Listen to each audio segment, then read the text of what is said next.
পুরকালে নারদ ঋষি বেড়াতে বেড়াতে একদিন কৈলাসে গিয়ে উপস্থিত হলেন।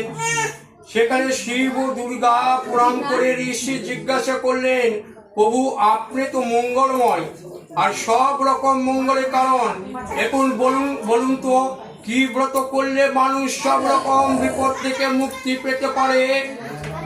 নারদের কথা শুনে মহাদেব বললেন, যে স্ত্রীর বিপদ তারিণী ব্রত করে সে সব বিপদ থেকে উদ্ধার পায়। নারদ জিজ্ঞাসা করলেন, পূর্বে এই ব্রত কে করেছিলেন, তার নিয়ম কি এবং ফল কি, অনুগ্রহ করে আমাকে বলুন। নারদের এই কথা শুনে মহাদেব বললেন, পুরকালে বিদর্ভ রাজ্যে একজন সত্যনিষ্ঠ রাজা ছিলেন। তার স্ত্রী ছিলেন নানা গুণসম্পন্ন। একদিন এক চামারের বইয়ের সঙ্গে তার পরিচয় হয়। লুকিয়ে লুকিয়ে তার অনেক জিনিসপত্র দেওয়া দিত তারা। একদিন দুইজনে নানা কথাবার্তা বলার মাঝখানে রানী বললেন, কখনো গোমাংস আমি দেখিনি, তুমি একটু গোমাংস লুকিয়ে আমাকে এনে দিতে পারো।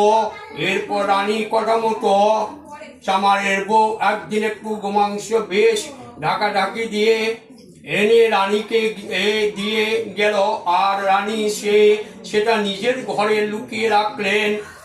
ক্রমে কথা রাজার কানে গিয়ে উঠল এবং রাজা খুব রেগে গেলেন।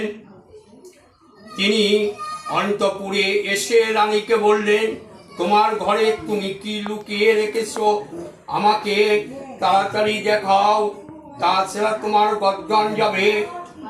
আর রাজার রাগ দেখে রানীর খুব ভয় হলো। আর তিনি কাঁপতে কাঁপতে বললেন, আমার ঘরে নানা রকম ফল ফুল আর ফুল আছে প্রভু। রাজা বেশ এই কথা বলার পরই রানী মনে মনে মা দুর্গাকে খুব ডাকতে লাগলেন।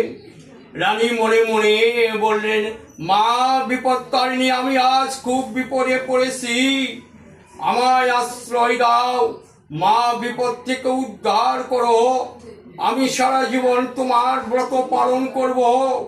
রানীর প্রার্থনায় দেবী সন্তুষ্ট হয়ে অভয় দিয়ে বললেন, তোমার স্তপে আমি সন্তুষ্ট হয়েছি, তোমার ঘরে যা ছিল সেটা এখন ফলমূল হয়ে গেছে, তুমি এখন সেগুলোকে রাজাকে গিয়ে দেখাও।